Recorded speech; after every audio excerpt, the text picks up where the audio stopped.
ओम नमो भगवते वासुदेवाय। भगवान श्री कृष्ण समस्त जगत के एकमात्र स्वामी हैं। उनका ऐश्वर्य अनंत है। वे जब नंद बाबा के ब्रज में प्रकट हुए, उस समय उनके जन्म का महान उत्सव मनाया गया। आनंद में मगन होकर गोपगण एक दूसरे पर दही, दूध, घी और पानी डालने लगे और एक दूसरे पर मक्खन फेंक फेंक कर आनंदोत्सव मनाने लगे। नंद बाबा स्वभाव से ही परम उदार और शांत थे। नृत्य और वाद्य यंत्र बजाने से अपना जीवन निर्वाह करने वाले तथा दूसरे गुणी जीवों को नंद बाबा ने प्रसन्नता पूर्वक मुंह मांगी वस्तुएं देकर आदर सत्कार किया। यह सब करने के प्रति उनका उद्देश्य केवल यही था कि मुझसे भगवान विष्णु प्रसन्न हो और मेरे पुत्र पर कृपा करें। नंद बाबा के कहने पर परम सौभाग्यवती रोहिणी जी दिव्य वस्त्र, माला और तरह तरह के गहने धारण करके आगंतुकों का सत्कार कर रही थी। हे परीक्षित, उसी दिन से नंद बाबा के ब्रज में भांति भांति की रिद्धि और सिद्धियां आकर बस गईं और ब्रज भगवान श्री कृष्ण के निवास के कारण लक्ष्मी जी का क्रीड़ा स्थल बन गया।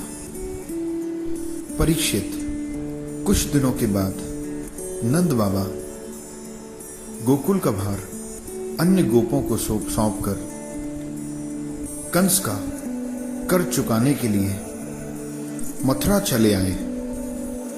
जब वासुदेव को यह मालूम हुआ कि हमारे भाई नंद जी मथुरा आए हैं और कंस को उसका कर भी दे चुके हैं, तब वे जहां नंद बाबा ठहरे हुए थे वहां उनसे मिलने गए। वासुदेव जी ने कहा, भाई, तुम्हारी अवस्था ढल चली थी और अब तक तुम्हें कोई संतान भी नहीं हुई थी। यह बड़े सौभाग्य की बात है कि तुम्हें संतान प्राप्त हो गई। जीवन में अपने प्रेमी लोगों से मिलना बड़ा ही दुर्लभ है।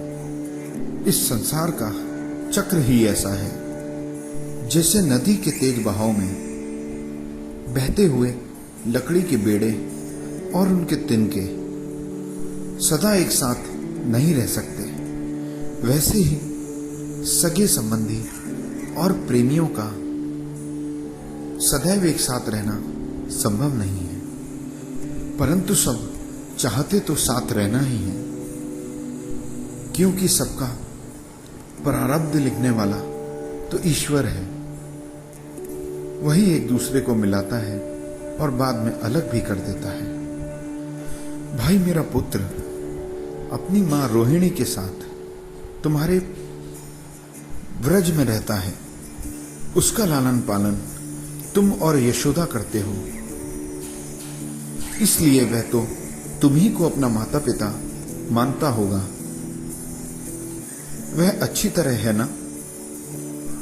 मनुष्य के लिए वे ही अर्थ, धर्म और काम शास्त्र में लिखे हैं, जिससे उसके स्वजनों को सुख मिले।